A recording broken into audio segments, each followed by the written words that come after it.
Hi, in this short video, I'm going to show you how to add an SVG illustration to your web page using the WebStarts illustration library.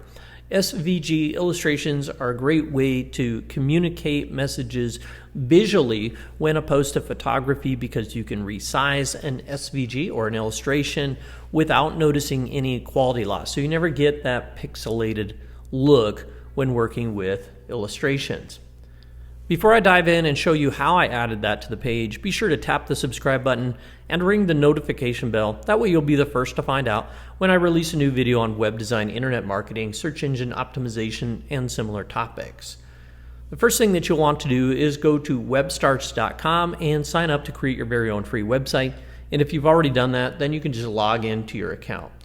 Once you're logged in, you're going to be on what's called the dashboard view. Hover over the thumbnail to your website and click Edit Site to begin editing the pages of your site.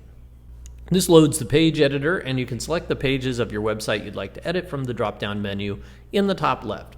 I've selected the home page, and I'm going to add my illustration to the page by hovering over the Add button on the left sidebar and then clicking on it, and then clicking Graphics, and then finally Illustrations. You can search for an illustration by either keyword or phrase, or you can scroll through the available illustrations in the library. For this example, I'm going to search for the word crypto, and I'm going to get some results. Once you see the result that you want to select, double click on it, and it will be dropped onto your page.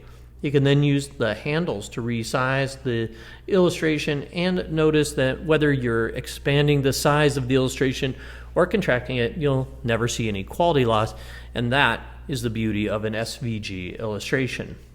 When you're happy with the way your page looks, be sure to click Save, and you can always take a look and see what that looks like on your published website by clicking View Site. Well, that's it for this video. Thanks for watching, and don't forget to visit WebStarts.com to create your very own free website, and also to tap that subscribe button and ring the notification bell so that you'll be the first to find out when I release a new video. I'll see you next time.